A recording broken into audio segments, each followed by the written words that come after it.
Shalom everyone, Adonai Oz le'amo yiten, and with that strength Adonai yevarech et amo v'shalom. Parashat Miketz, Chanukah, Tafshin Pei. Many important values get religious public attention around Chagim. Just for a few examples, on Pesach, freedom; Chorban, the destruction of Beit HaMikdash on Tisha B'Av; Simcha, on Sukkot or on Purim, and others. And I see Chanukah as an opportunity to address a very important question that I don't think gets enough attention.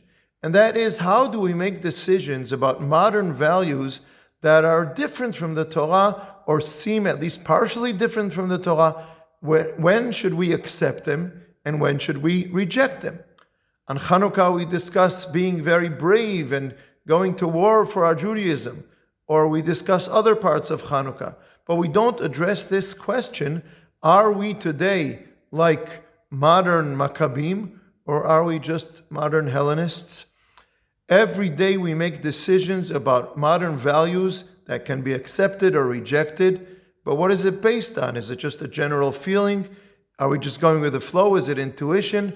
Maybe it's social pressure, each one in the direction of their social pressures. So maybe it's time that we take this opportunity to address these important questions. How do we make these decisions? What are the criteria for making these decisions? I'm going to give today one example of what might be a possible criteria for making these decisions. When we meet a new social value and we have a dilemma whether or not we should accept it, or reject it, we should ask ourselves, is this new value in line with basic values of the Torah, even if there's a change or something new about it, or is it totally against the values of the Torah? I'm going to get help from one specific example, and that is where there is a clash between love and childbearing, the mitzvah of pru urvu, having children, and love. What am I talking about? The Mishnah, and it's accepted in Halakha and Shulchan Aruch, says that if a couple is married for 10 years without children, they have to get divorced. The husband has to divorce the wife and pay her ketubah, because he has an obligation of the mitzvah of pru urvu.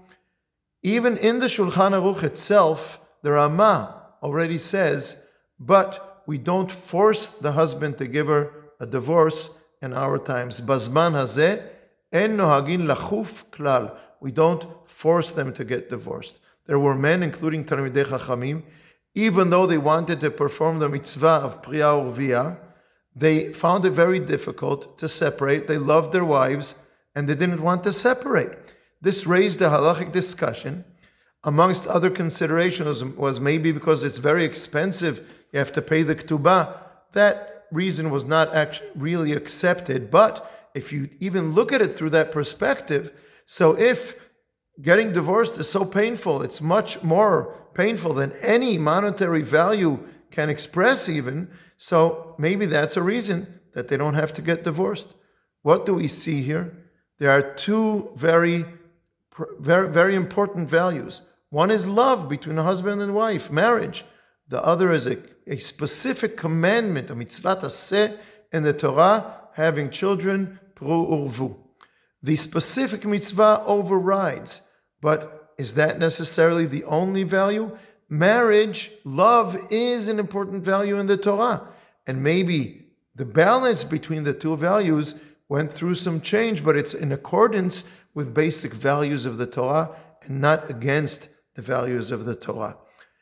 Sexuality within marriage can go through certain changes. A modern world, modern values can say there's more room for certain issues or values around this.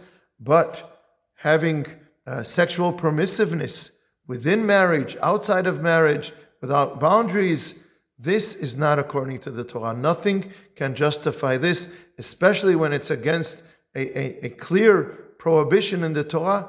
This we are not going to accept. There's no room for this. There's no place for this kind of idea within any kind of balance between different values of the Torah, like we were giving the example before. It's true that freedom is a value in the Torah, but not the freedom to transgress a specific explicit prohibition of the Torah.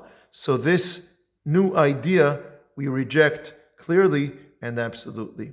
So this is one example, and I hope that we can turn Chanukah into an opportunity, an annual opportunity to discuss and address this important question.